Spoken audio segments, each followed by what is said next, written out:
Good evening and welcome to Cooperative Vermont. I'm Matt Cropp. And I'm Eric Davis. And we're coming to you live from VCAM Studios in Burlington, Vermont this Sunday, June 30th, 2013.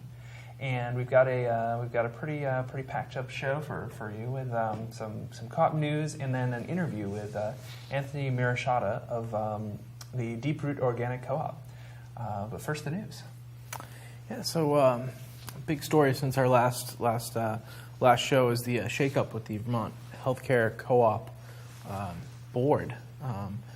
Mitchell Fleischer, the past board president, stepped down. And the Department of Financial Regulation sort of highlighted some conflicts of interest with him and his firm. So he stepped down, and Steve Post, the CEO of VSECU, is now in as a board member there. Mm-hmm.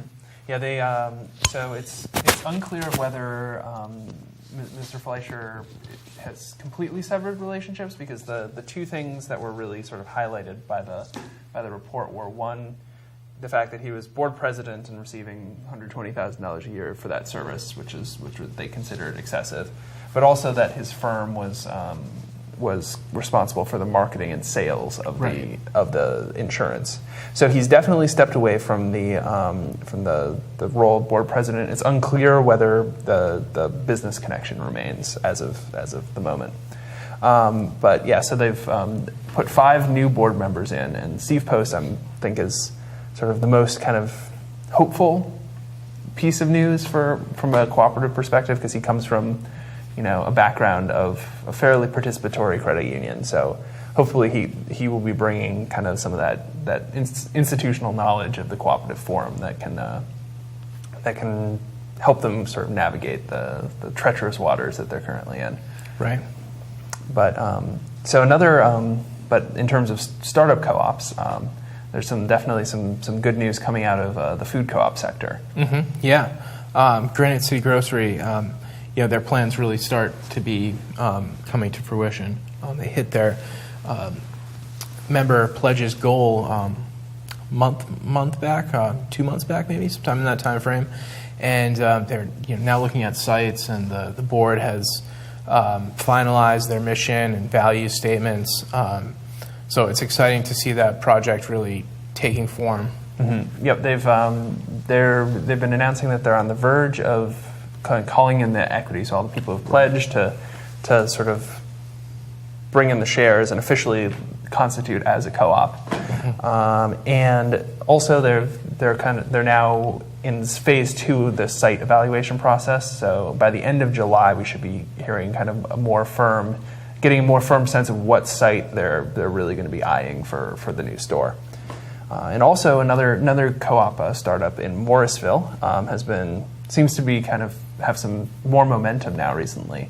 Right. They had a public meeting that we talked about a few weeks ago, and they're up to 167 members as of Friday, I believe, or pledged members, mm-hmm. Out of a total of, their goal is 500. So, they've still got a ways to go, but they've made some solid initial progress, and we'll definitely be following them as they continue. It's an exciting time for food co-ops. Mm-hmm.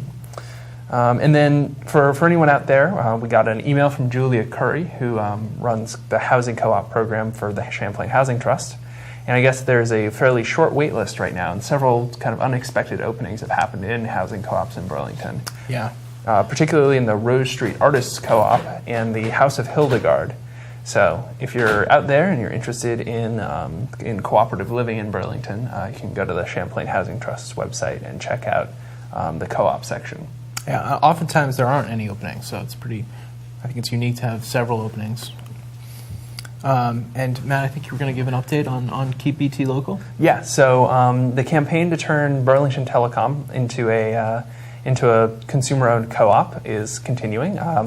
There's some organizing right now that the board is elected and in place, to start doing some active outreach to sign up more members, with a goal of hitting 1,000 members by the time the court decision between the City of Burlington and City Capital is handed down. So I believe at the sort of there's going to start to be after board meetings, which tend to happen, I believe, Wednesdays or Thursday evenings. And these will be announced through the website and through their Facebook, the Keep BT Local Facebook presence. But those are going to start to be kind of member gatherings to both have kind of in-person report backs from the board of directors, as well as to kind of get organized about doing in-person outreach like tabling and at a variety of events like the city market and the farmers market and a number of other events around town. So that's a project to definitely keep your eyes on. And if you're supportive of it, there's going to be some. It sounds like there's going to be some good volunteer opportunities coming up soon. It's really exciting to see them sort of branching out in terms of the folks that they're able to bring into the fold, because it's had such a strong focus on really building a base. So it's really nice to see that. Yeah, and city market support has been huge in that, Right. allowing for tabling actually within the store to sort of help build the membership. But it's going to be, and while there's still going to be outreach happening at city market, I think it's going to be good to be sort of broadening that base by going to other events that will bring different communities to the table in this project. And then finally, we've got an upcoming event that we're quite excited about. July 6th is the International Day of Cooperatives. And to celebrate that, we're doing a bike ride that will be touring Burlington area co-ops. It'll be starting at 2:30 at the Energy Co-op of Vermont in Colchester. And if your bike needs a ride out there, the city market has generously offered use of their van to transport bikes to the starting point. So if your bike needs a ride, be at City Market with your bike at 2 p.m. And then the ride will start at the Energy Co-op, hit a number of co-ops around downtown Burlington, including the Intervale Community Farm Co-op, possibly the Rose Street Artist Co-op, City Market, and it'll end with a co-op happy hour at the Web Skillet offices, which are on South Champlain Street. Web Skillet, if you're unaware, is a worker co-op. So between 5:30 and 8:30, there will be a gathering there, and all cooperators are welcome. So come on down for some good chatter. But we've done one co-op happy hour in the past, and hopefully this will become a monthly or bi-monthly thing. As this is going to be the second one. Right. Yeah. Cool. Well, I think that about wraps up the co-op news. So, welcome to the program, Anthony. Yeah, absolutely. Thanks for having me.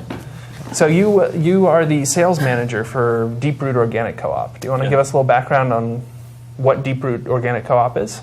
Yeah. So Deep Root Organic is one of the oldest organic vegetable farmer cooperatives in the country.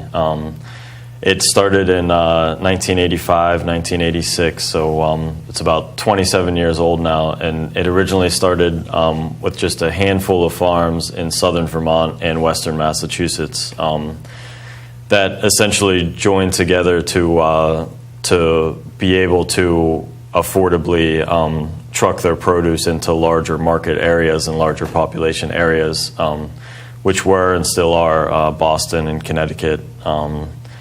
So the co-op, that's how it started, in the mid to late 80s, and it has slowly kind of formed into what it is today.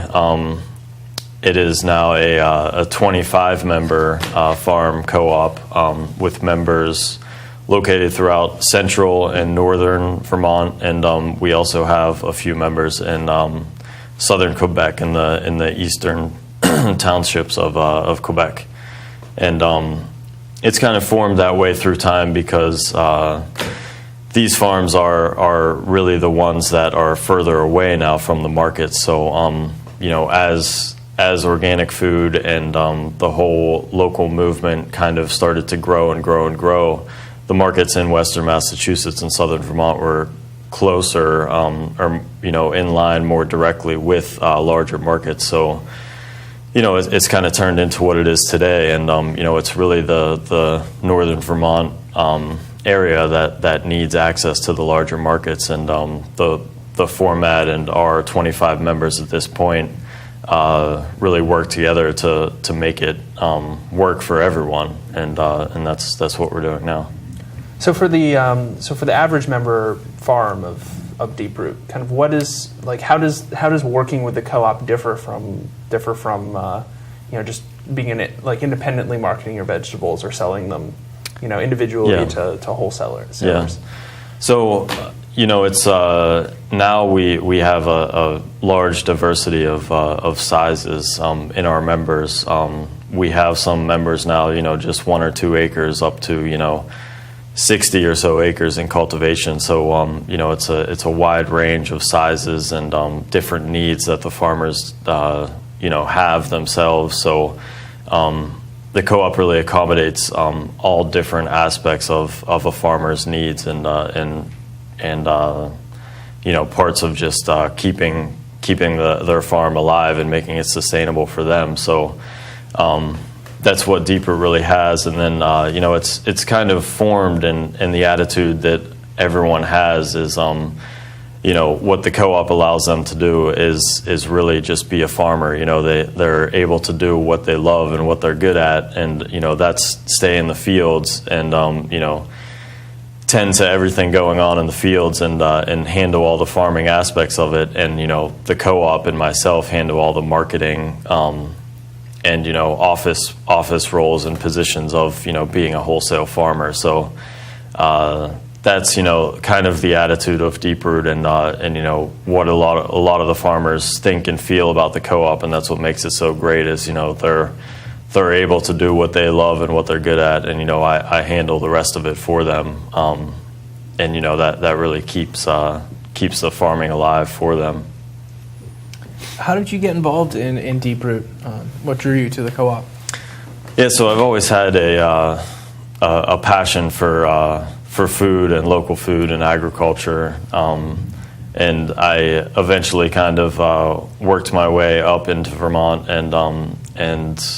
and really got interested in co-ops and the co-op movement, and found myself in Deep Root just 3 years ago. I originally started working in a Whole Foods Market store in Connecticut, and I was there for a few years, and worked my way through to become a buyer, to become a supervisor, and I really just love that connection of connecting the customer with the fresh produce they wanted, and also being able to have some information or a story behind it, and have that customer come back the next week and share a story about what they made or what they liked, and and continue that. So that really built up everything for me, and also just to be able to work with farmers and local produce and see it make people happy, and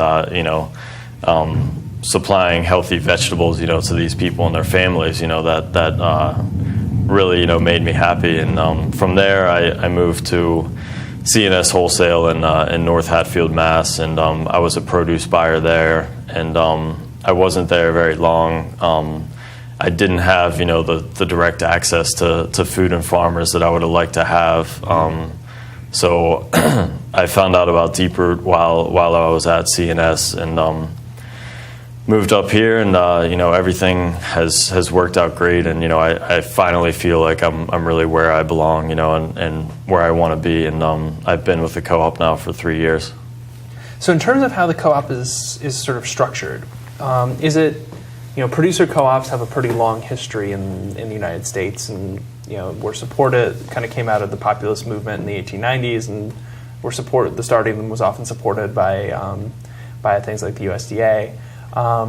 How does the structure, like the way that Deep Root works, compare to other producer co-ops? Is it similar? Are there certain things that are unique about your organization compared to other producer co-ops? Well, I think we have always definitely drawn off of other co-op models. There kind of has to be a base to build off of. But I think we're also very unique just because we're kind of free flowing in a sense, and we've always done what works best for us, and always looking for the best interest of the farmer members, and through time a lot of things have changed, and it's always kind of what works best, and that's what I find really interesting and great about Deep Root is the passion that all of the members still have to really make it work and do what's best, and really come together as a group and make decisions, and if something isn't working, really look into it and spend time and look at other models and things that are out there, and what we can do and what we have done to really make it work for us. So, I find that interesting, and I just love it about Deep Root. Have there been any? What sort of exciting initiatives have been going on in Deep Root since in the past 3 years since you sort of began there? Yeah, so we've gone through a lot. It's the co-op is always kind of about it's all about the people involved at the time. So a co-op, through 27 years of history, it's going to change quite a bit, good and bad, and you share risks and you share benefits, and the past 3 years for me and for Deep Root have been really great.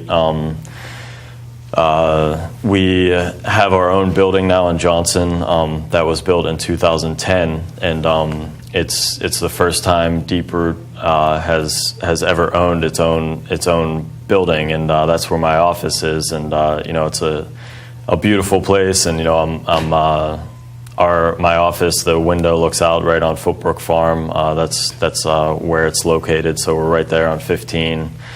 And so that has just been a learning curve over the past 3 years, just to adapt to owning a building and what it really means through time, and the benefits of it, and also drawbacks. And we've expanded it twice now. It was never big enough, and it still isn't big enough. But there was an original cooler that held about 40 pallet. Space for 40 pallets, and we had a large dock area as well.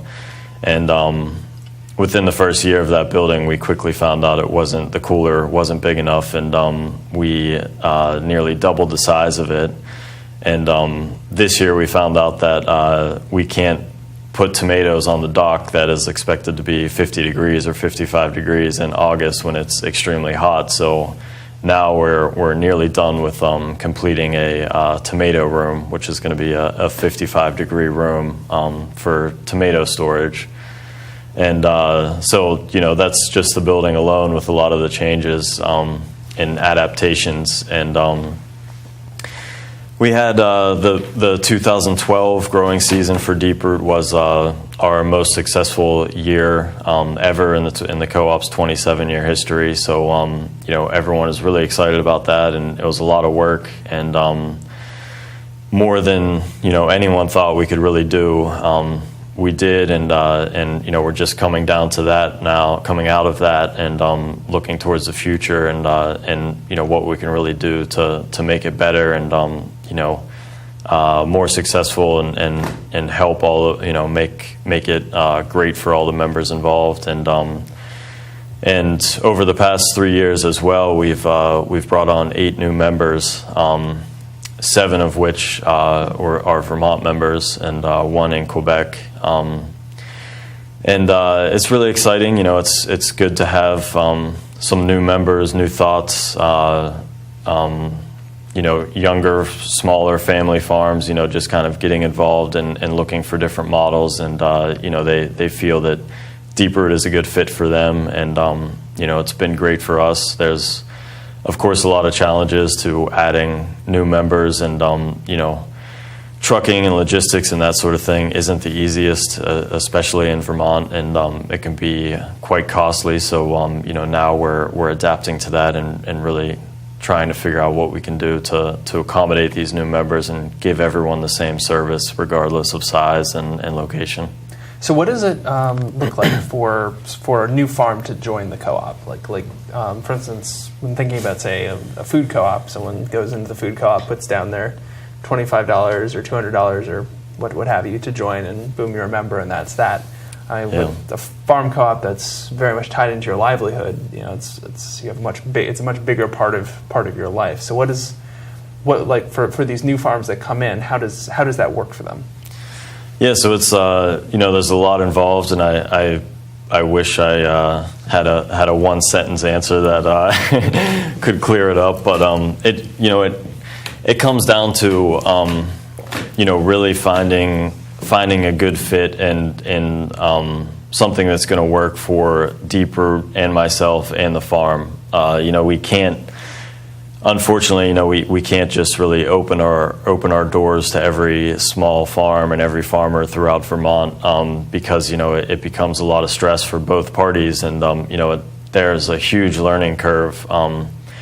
Mostly when it comes to adapting for large wholesale markets, there are a lot of quality standards and label standards and things like that aren't always apparent to just a local farm that sells at farmers markets and food co-ops. So there's a lot of standards that we have to go over and review and discuss, and we spend a lot of time through the winter meeting with potential new members and going over crops, wholesale crops that they think they can grow well, and they want to try, and things that I think I can sell more of, and that will work best. All of our members, the first question I ask everyone is, they have to be certified organic. So that that's kind of the first straight up requirement is you must be certified organic, and I have to have the certificate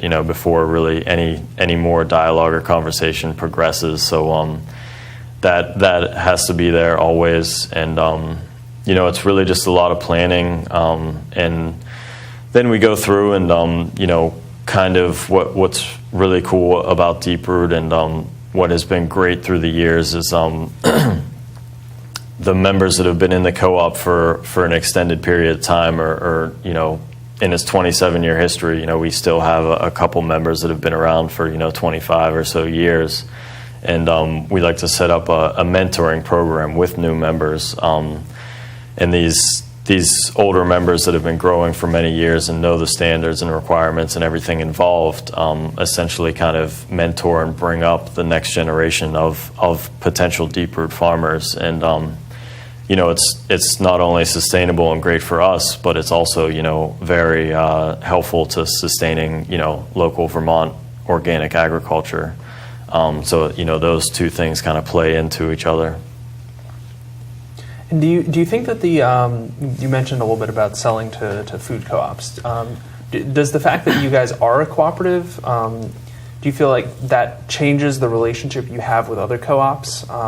Obviously, food co-ops is the biggest, but are there other examples too? Yeah, I absolutely think so. Just from my perspective, I think of food co-ops differently than a lot of the other customers when I'm making that connection, and I try to make that connection, and I work my hardest to make it work, no matter how small or how far away the co-op might be.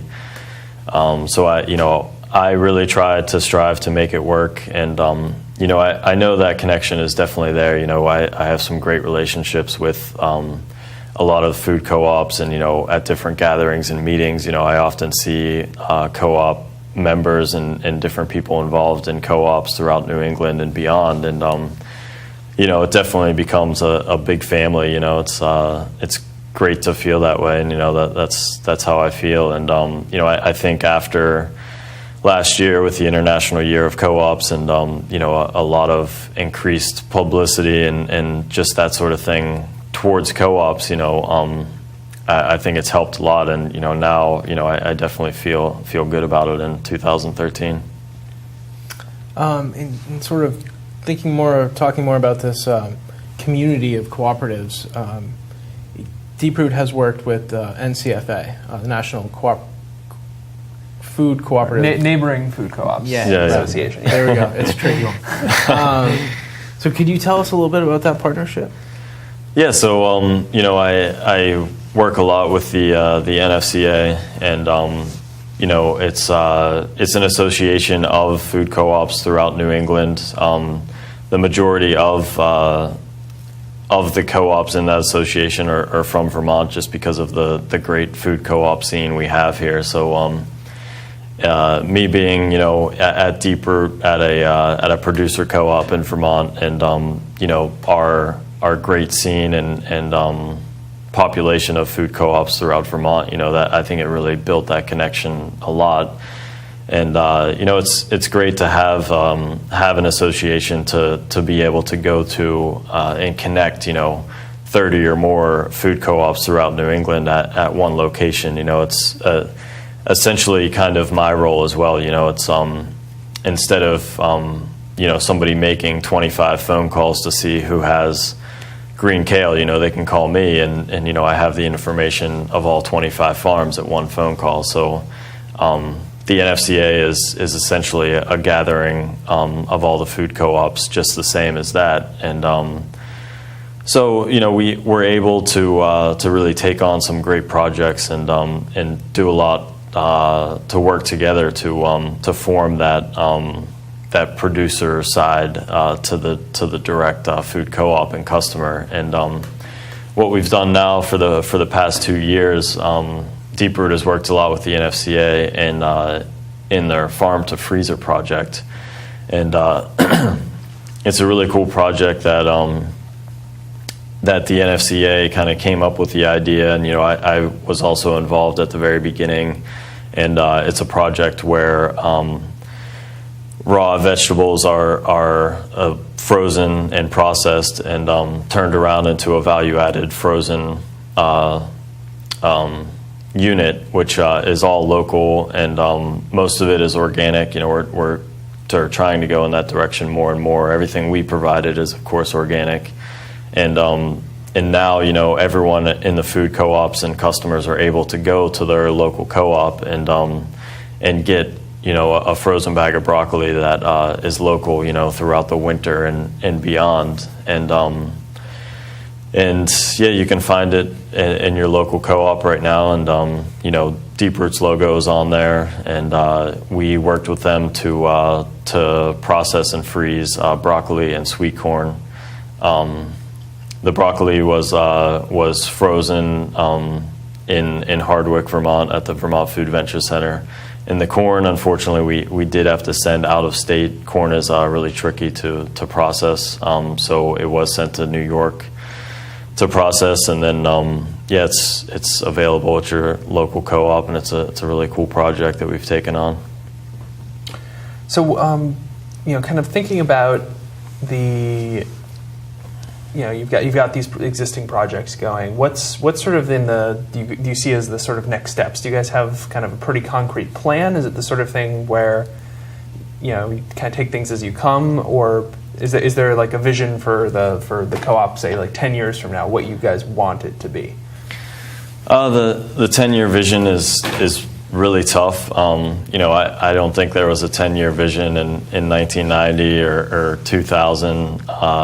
It's definitely Deeproot is the same as farming and agriculture, where you really have to take it year to year. Just like I said, last year was a really good growing year, and we had a great sales year. And then, right now we're dealing with some really tough weather, and we're still nearly 3 weeks behind where we should be at this point. So, you can never really plan or expect too much. We definitely take it as it comes, and most of the time it's good, and that's definitely the benefits of having such a large group and a very diverse group in different locations is, the weather isn't always the same, and insect pressure and that sort of thing, varies, and it's so different from one farm to the next. So, that really allows us to have the stability and stability in the market, because we don't really just have one grower, one crop providing it, at any given time. I have 5 or 6 members that have lettuce or kale or zucchini or whatever it might be. And just the whole local food landscape is changing so rapidly year to year, and it's always hard to plan for what kind of changes are going to be happening, and we just have to hope and try to be on the front of those changes, and really be there to catch it, and have it there to make it work for our members. One thing you had mentioned to us before the show is that your organization was the recipient of a U.S. grant from the USDA, I think. Yeah. Yep. Do you want to talk a little bit about kind of what that's going to be sort of Yeah, I can- facilitating you guys working on? Yeah, I can touch on it a little bit. It's in the making right now, and we're finalizing the paperwork. But we were awarded the grant. It's a value-added producer grant through the USDA, and what it's really going to allow us to do is really do some planning and studies to find out and try to make the connection to is it really possible for Deeper to own or lease a truck to deliver to our mostly co-op customers throughout New England, and what it's going to really take to make that possible and affordable without us completely losing it. That's what we really want to do, and it's something that I'm going to be working with the NFCA throughout this grant time period. And what we want to do is provide an absolute direct link from farmer to customer with very little time in between. So the product is going to be super fresh, 24 hours out of the field, and we want to be able to make that direct link and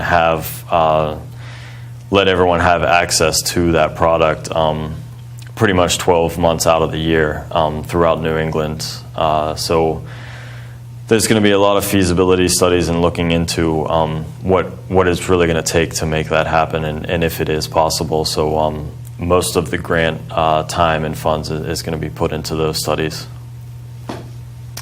Something that Matt and I always like to touch on with different co-ops is the governance structure and how democracy sort of works in the co-op.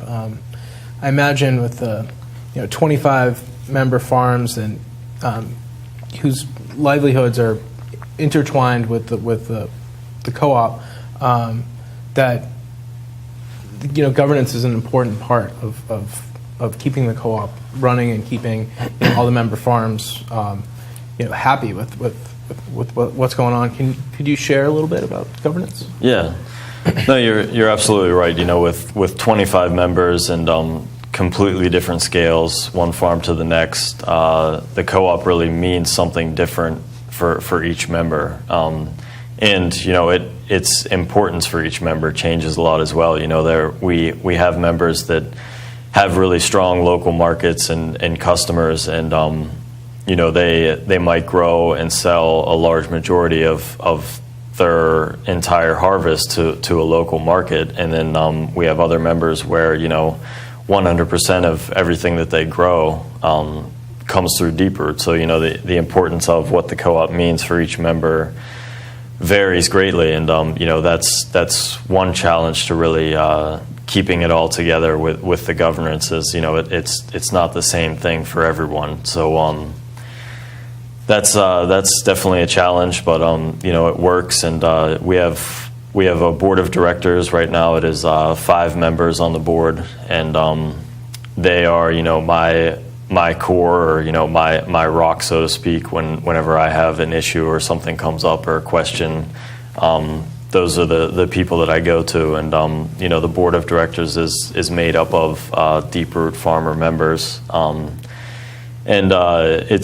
it changes every year, or could change every year. Through the winter, we vote on that board, and the president and the treasurer and the entire membership of 25 members, gets one vote, and we take it from there. And we have board members, myself, and with the board, we meet a lot more in the winter, of course, not as much in the summer, but we have phone conversations and emails if anything ever comes up, and the summer is dedicated to growing and selling, so we really get down to it in the summer, and in the winter is when we save our big issues and core issues, and there are two required annual meetings, so every member has to come to those 2 meetings, and then the board meetings are always open to the entire membership, but not required. And it's a great structure and really interesting. I I love it, and I think it's what makes co-op so great is having the board there and myself, and just the way decisions are made. You don't have to really go through a boss, so to speak, or climb through the chains if something isn't going right, or if you think something should be changed. It's simply really kind of put out to the board and put out to the membership, and if everyone agrees to it, you can make it happen. And I think that flexibility of any co-op is what makes them so viable, and such a great model. And I think Deeproot has that strong model, and we have the bylaws, and we have a membership agreement, and we have an annual fee of $100. That's our membership fee, and that's just kind of to show your not dedication, but your interest in really jumping into this and taking it on. And I think that's it. Do you guys have any? So one kind of follow-up would be, in terms of the composition of the board, does it tend to rotate? Do the same people tend to kind of, who stay on for longer periods of time, kind of, are elections competitive? Is it generally like people will, with that small of a group, the people will be like, one person will be like, I don't really want to do it this year, and then it'll be put out that they need someone else for that role. Kind of, what do the politics look like? Yeah, it's a good question. It's it's not so much very competitive at people running for president of Deeproot, as fun as that would be. But it's like kind of campaign signs. Yeah, campaign signs and people asking for votes out there. And no, it's very tame, I guess, in that sense, and everyone respects one another, and gets along and understands that the strengths and weaknesses of everyone involved. And I think when somebody chooses to step down, I'm sure that's probably just when someone would step up. Since I've been there the past 3 years, it's been the same president, and everyone's very happy with how he handles things and his presidency.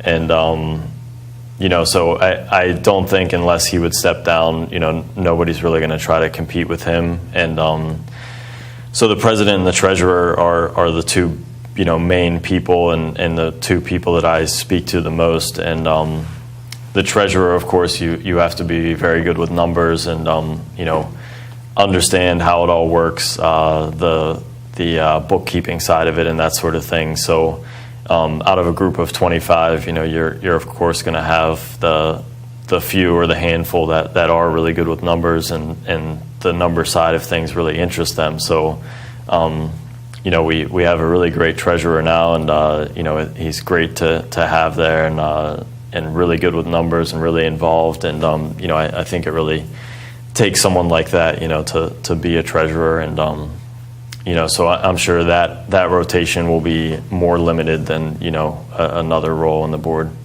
And so with these two annual meetings that happen with like when all the members come together. Yep. Are those annual meetings? One of the things I found really interesting when we interviewed someone from Agrimark, when compared to some other forms of co-ops, is that in their co-op, the annual meeting votes by the membership are actually, by the membership as a whole at their meetings, are binding. Are certain decisions made kind of at the kind of assembly of the whole level as opposed to just the board level, and are those binding, and kind of what does that look like? Yeah, absolutely. So the two annual meetings are a lot of fun. There's 25 members there, and it's one of the few times when it's great to kind of feel the, I don't want to use the word power, but just kind of feel the energy of all these farmers coming together at one point in time, and really sharing tips and planting techniques and things like that.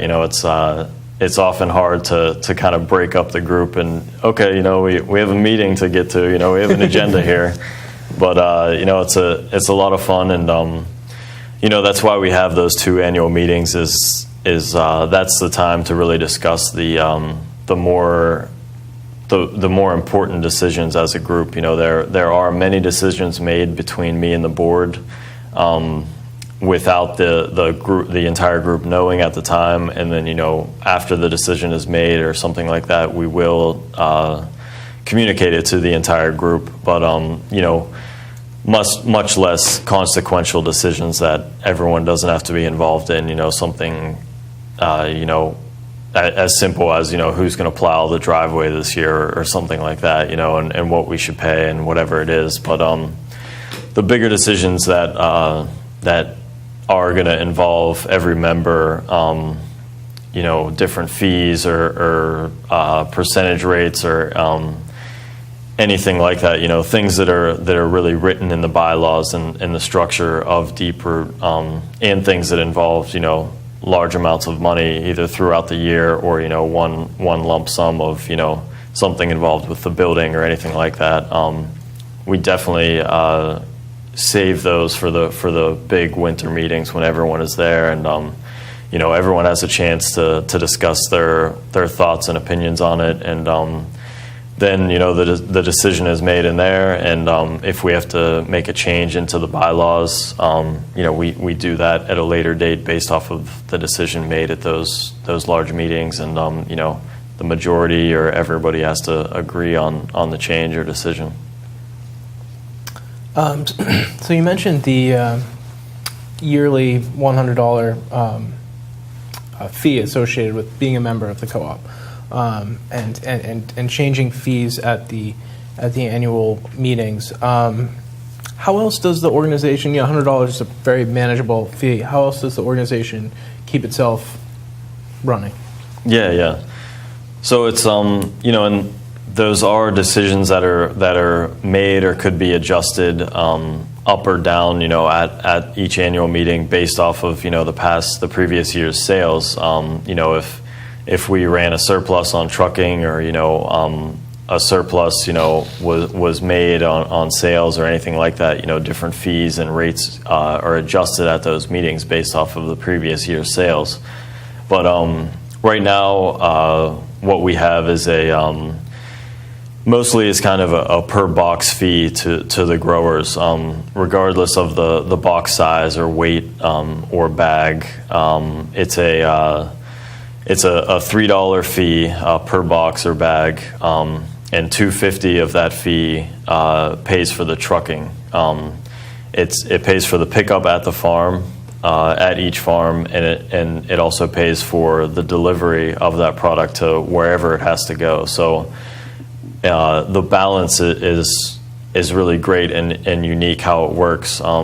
Regardless of where that product is going, everybody pays $2.50 per box to get it there. So something coming from Johnson to Burlington, of course, isn't going to cost that much, but something going from Johnson to Connecticut is going to cost that much, and it's really the balance of that rate throughout the year that makes it work for everyone. So there's the $2.50 of the $3 is exclusively for trucking, and if there is a surplus in trucking at the end of the year or we are under budget, that money will go into the building or come back to the growers at the end of the year. Or if we find out that we weren't paying enough, then we could adjust that and make it $2.60 or whatever it may be.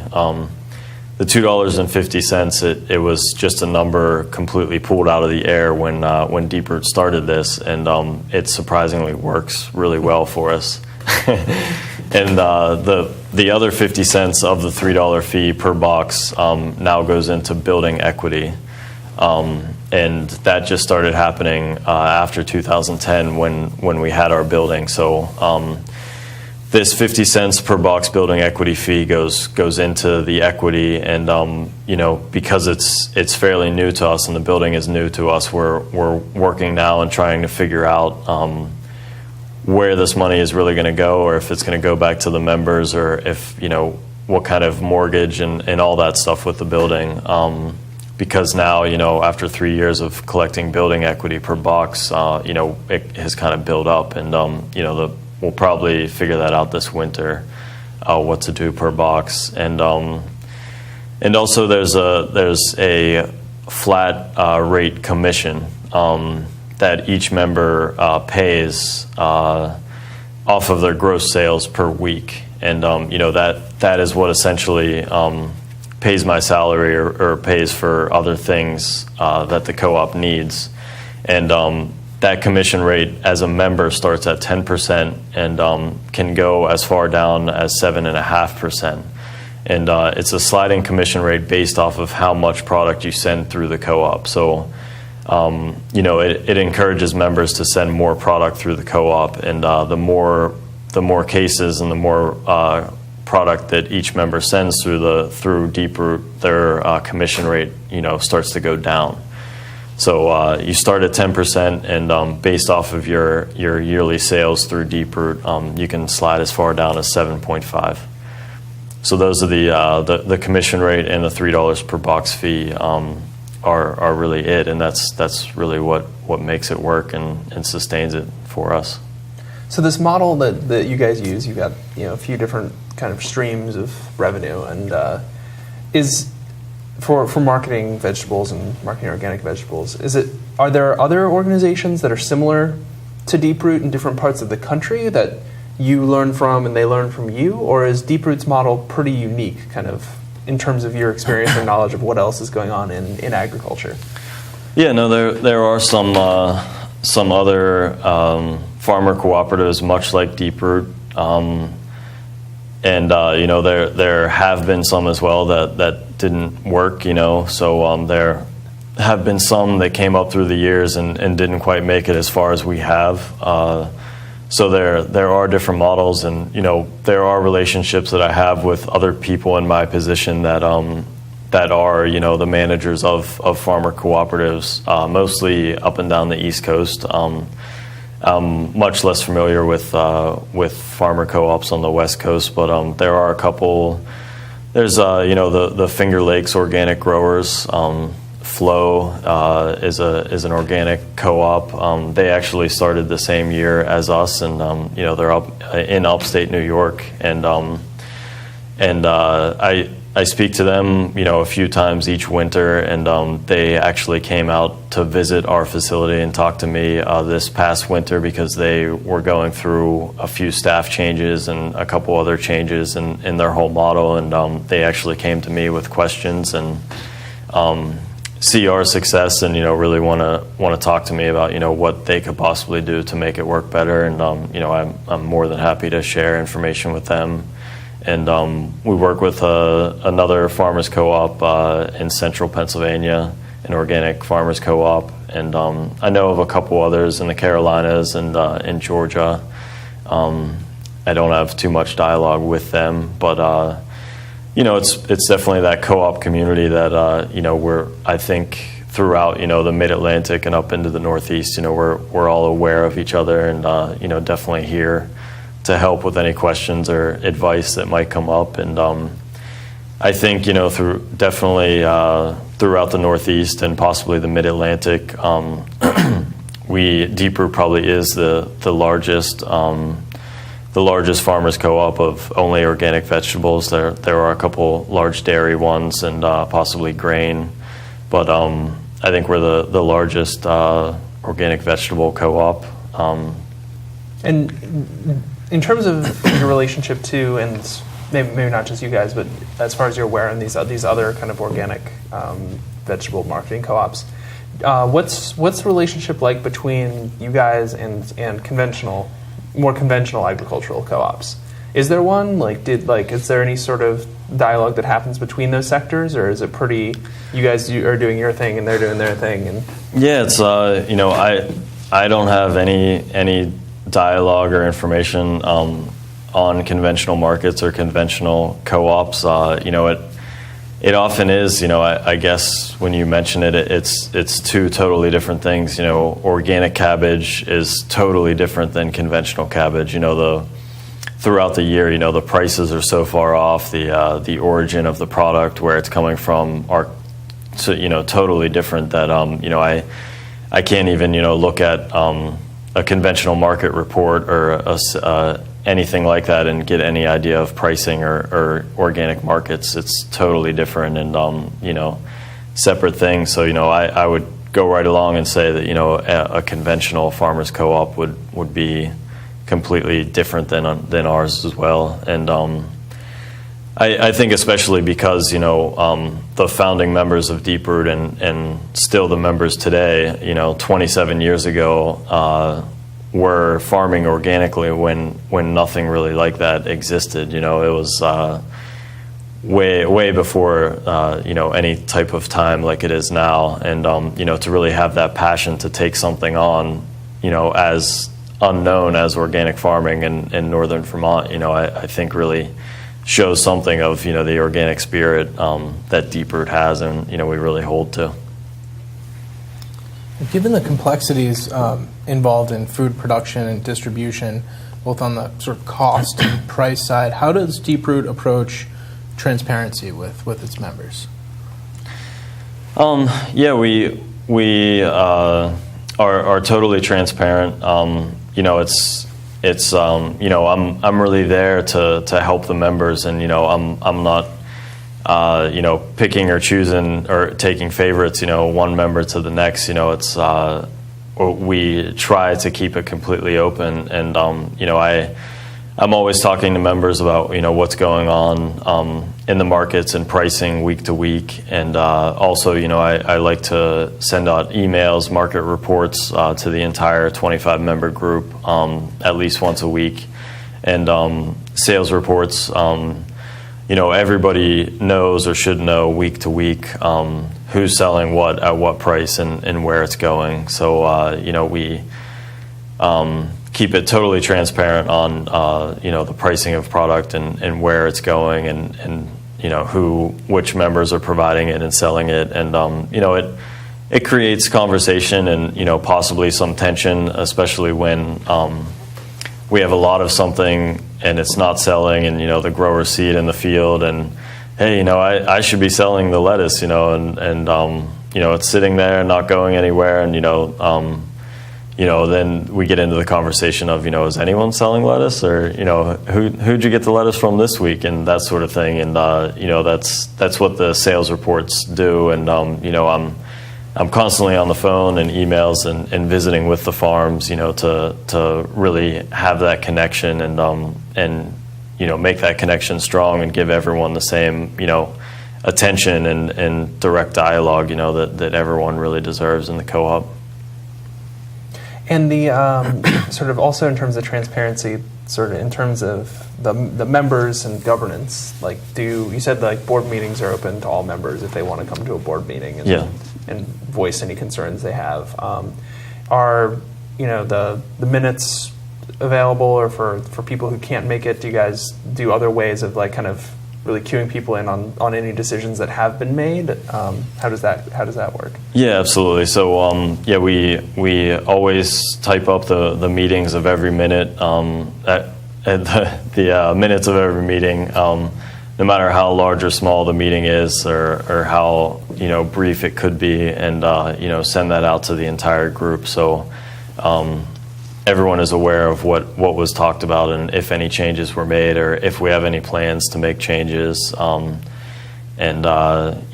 People should always be in the loop of what's going on, and what's happening with Deeproot, regardless of what's going on their own farm, and everyone is just as busy with their own farm, so it's often hard to pull them away, to get them involved with Deeproot. But I think we do a pretty good job with that. Well, do you have any? We've got about 5 minutes left in the show. Are there any other things that kind of come to mind that you think that we haven't covered today about Deeproot that would be good for just people in the community to know?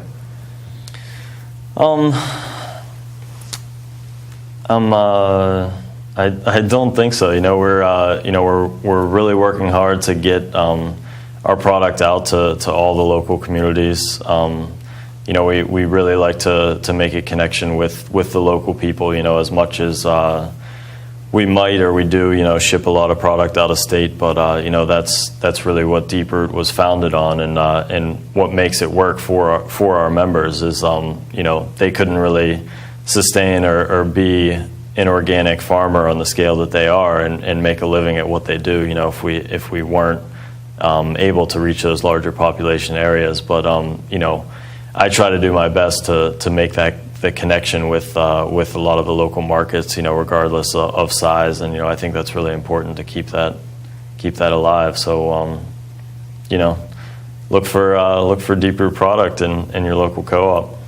Well, thank you so much for coming on the show and sharing about your co-op with us. And we will. I'm not sure if we have a guest specifically lined up for the next show. There's a few possibilities. Right.